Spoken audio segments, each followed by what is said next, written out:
Indonesia में आपको free concerts काफ़ी जगहों में मिल जाएंगे।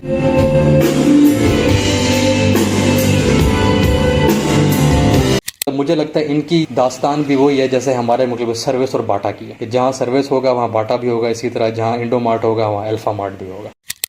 अस्सलाम वालेकुम and welcome back. This is the third and final part of deep into Indo. Last 2 parts में मैंने आपको इंडोनेशिया की काफ़ी इंसाइट्स दी और आज हम उन्हीं को मजीद जो है वो आगे कंटिन्यू करेंगे। यहाँ इंडोनेशिया में आपको फ्री कॉन्सर्ट्स काफ़ी जगहों में मिल जाएंगे, स्पेशली आउटसाइड द मॉल्स और some time inside the malls. और यहाँ पे इस तरह होता है कि अक्सर मॉल्स के बाहर जो है वो लोकल बैंड जो है उन्होंने अपना पूरा एक सेटअप किया होता है, काइंड ऑफ एन ऑर्केस्ट्रा या बैंड।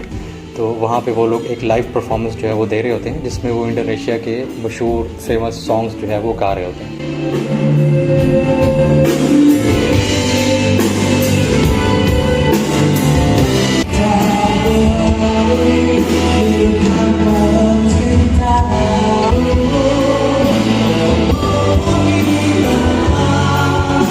और इस तरह से उनकी ऑडियंस जो है वो उन गानों को एंजॉय कर रही है।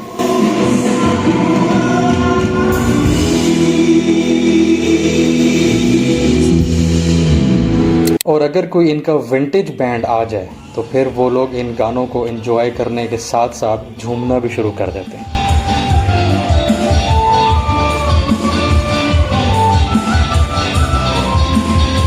जैसे कि आप देख सकते हैं इस मॉल में कुछ लोग जो हैं वो उठ के उनसे वो रेजिस्ट नहीं कर पाए और उठ के झूमना शुरू हो गए। And I asked a local person here, तो उसने मुझे बताया कि ये इंडोनेशिया का कोई पुराना बहुत मशहूर गाना है जिसके ऊपर जो है वो सब लोग जो है वो झूम रहे हैं एंड एवरीबॉडी इज़ एंजॉयिंग।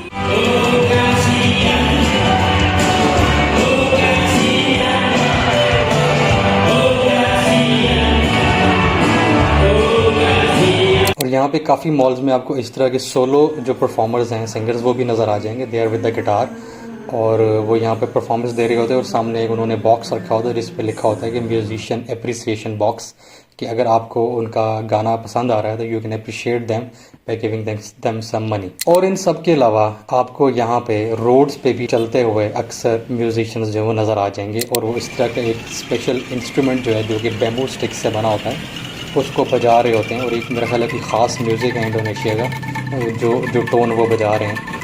तो वो रोड्स पे चलते जा रहे हैं और साथ उन्होंने एक बकेट उठाई हुई है कि if you want to help them तो यू कैन सपोर्ट दैम। और ये लोग या तो रोड्स पे चल रहे होते हैं या अक्सर सिग्नल्स वगैरह पे भी साइड पे इन्होंने एक सेटअप अपना लगाया होता है कि जितनी देर आप लोग इशारे पे खड़े हुए हैं तो you can enjoy the free music as well. Indonesia में कुछ ऐसी जगह भी हैं जहाँ पे होमलेस पीपल ने अपने ठिकाने जो हैं वो परमानेंटली बनाए हुए हैं, specially under fly overs. Like this guy is sleeping here और वो सामने उसका स्टॉल है जिस पे मेरा ख्याल है वो शाम को जाके जो अपना काम करेगा। अभी दिन का टाइम है तो ही इज़ रेस्टिंग। वैसे ये चीज़ तो आपको पूरी दुनिया में काफ़ी जगहों पे नज़र आ जाएगी। काफ़ी बड़े बड़े मुल्कों में भी ऐसे होता है कि होमलेस पीपल जो है उन्होंने अक्सर कोई जगह ढूंढी होती है कोने खुदरे जहाँ पे वो उन्होंने अपने ठिकाने बनाए होते हैं and they permanently live there. Indonesia का national store is Indomaret. कहीं भी चले जाएँ आपको इंडो मार्ट ज़रूर कहीं ना कहीं मिल जाएगा। These stores are actually the 7-Eleven of Indonesia. Like super stores और super markets, you can find everything in Indo Mart। मतलब गैस के सिलेंडर से लेके सुई धागे तक,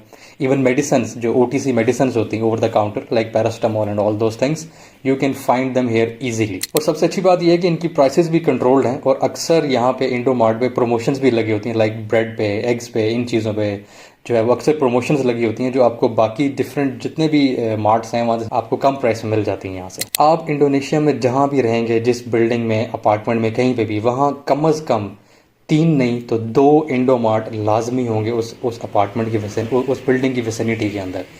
और हो सकता है कि कुछ आपको बाहर मेन रोड पे निकल के भी मिल जाए। मतलब इस तरह से हैं ये बहुत सारे इंडो मार्ट्स यहाँ पे। इनमें से कुछ जो हैं वो 24/7 हैं, लेकिन जो बहुत सारे हैं वो तकरीबन रात को 11 बजे बंद हो जाते हैं। फॉर एग्जांपल मैं जहाँ सुमेरेकॉन में रहता हूँ, यहाँ पे सुमेरेकॉन की विसिनिटी के अंदर जो है 2 इंडो मार्ट हैं। एक नॉर्मल साइज़ का, एक थोड़ा सा बड़ा है।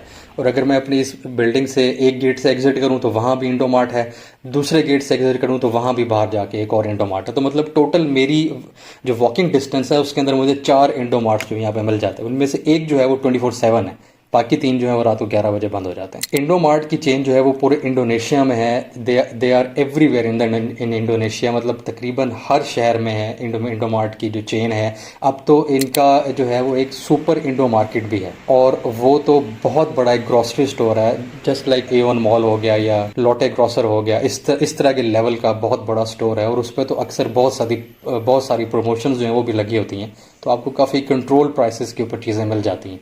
मतलब इन स्टोर्स पे आपको अक्सर वो चीज़ें भी मिल जाती हैं जो आपको यूजुअली कहीं से नहीं मिल रही होती। फॉर एग्जांपल, मैं जब यहाँ नया आया था तो मैं लाल मिर्च ढूंढ रहा था, वो मुझे आम इनके ग्रोसरी स्टोर्स पे नहीं मिल रही थी, बट इंडो मार्ट पे वो अवेलेबल थी। इंडो मार्ट के साथ साथ यहाँ पे अल्फा मार्ट की ब्रांचेस भी जो है वो काफ़ी जगह, मतलब सबसे पहले टॉप पे यहाँ पे इंडो मार्ट आता है, सेकंड नंबर पे अल्फा मार्ट आता है।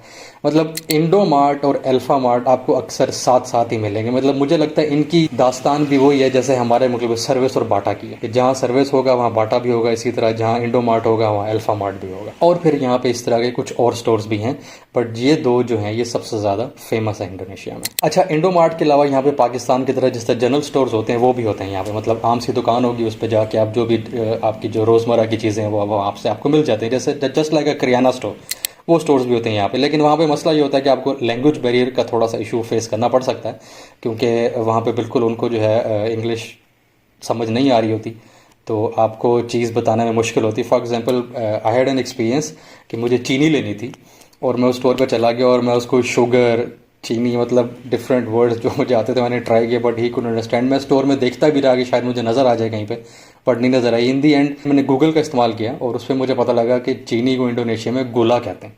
तो व्हेन आई टोल्ड हिम गुला, तो वो फ़ौरन से चीनी का पैकेट जो है वो उठा के लिया और इस तरह करके हमारा मसला जो है वो सॉल्व हुआ। तो इनके जो जनरल स्टोर्स होते हैं वहाँ पे अक्सर, अब जैसे ये राइस का एक स्टोर है, मतलब यहाँ से आपको राइस मिल सकते हैं, डिफरेंट किस्म के राइस हैं वो सामने लगे हुए हैं और उनके ऊपर उनकी प्राइसेस भी जो है मेंशन है। अगर इस तरह का स्टोर हो जहाँ से आपको पता है आपने चावल ही लेने हैं और प्राइसेस लिखी हुई हैं, देन इट्स ईजी, आप उनको बता सकते हैं कि मतलब इशारा कर सकते हैं 1 किलो या 2 किलो 3 किलो जो भी है, तो मतलब थोड़ी बहुत कम्युनिकेशन हो सकती है यहाँ पे। बट कुछ ऐसे स्टोर्स जहाँ से आपने कोई चीज़ मांग के लेनी है और वो समझ नहीं आ रही, तो वहाँ थोड़ा सा मसला हो सकता है। इंडोनेशिया की रोड्स पे जब आप चल रहे हो तो आपको एकदम से एक ज़बरदस्त सा हवा का झोंका आता है, जिसमें आपको जो है वो एक ज़बरदस्त किस्म की स्मेल आती है और आपको समझ नहीं आती कि ये एकदम से क्या हुआ। लेकिन थोड़ा मज़ीद आगे चलने पे आपको उसका सोर्स भी जो है वो मिल जाता है। इंडोनेशिया की अक्सर रोड साइड्स पे, अक्सर नहीं कह सकते लेकिन काफ़ी सारे एरियाज़ की रोड साइड्स पे कचरा वगैरह जो है वो पड़ा होता है। दो के वो उनको उठाते भी हैं और उसको डंप भी करते हैं, लेकिन पॉपुलेशन इतनी ज़्यादा है कि कचरा यहाँ पे ख़त्म होने का नाम ही नहीं लेता। लेकिन एक बात है कि इंडोनेशिया इज़ वेरी ग्रीन, और फिर ये है कि इंडोनेशिया की काफ़ी जगहें जो है वो साफ़ सुथरी भी हैं, और आप सफाई का अंदाज़ा इस चीज़ से लगा सकते हैं कि ये जो ग्रैब बॉयज़ हैं ये नीचे ज़मीन पे आराम से लेट के इस वक्त आराम कर रहे हैं या अपने ऑर्डर्स का वेट कर रहे हैं। तो मतलब इतनी सफाई है कि लोग आराम से नीचे भी बैठ जाते हैं यहाँ पे। या फिर जिस तरह ये एक पाथवे है, तो साइड पे जो दीवार छोटी सी बनी हुई है उसको एज अ बेंच जो है वो यूज़ किया जा रहा है। तो इस तरह की जगहों में भी लोग अक्सर बैठ के अपना टाइम स्पेंड करते हैं, या जो भी वेट करें अगर किसी चीज़ का तो वो कर सकते हैं। अच्छा, इंडोनेशिया के जो अच्छे एरियाज़ है वहाँ पे अक्सर आपको इस तरह के सोलर चार्जिंग स्टेशन भी मिल जाते हैं, जहाँ पे एक बेंच लगा होता है और बेंच के साथ जो है डिफरेंट सॉकेट्स लगे हुए हैं और ऊपर एक सोलर प्लेट लगी हुई है, जहाँ पे आप बैठ के अपना फ़ोन जो है वो चार्ज कर सकते हैं, और ये फ्री ऑफ कॉस्ट है। तो मतलब इंडोनेशिया में आपको डिफरेंट किस्म की जो है वो चीज़ें देखने को मिलती हैं, डिफरेंट किस्म की वाइब्स आती हैं आपको। तो Indonesia is basically a mix of everything like many other countries. But one thing is for sure, as the slogan says, it really is wonderful. Thank you so much for watching. मिलते हैं आपसे next episode में।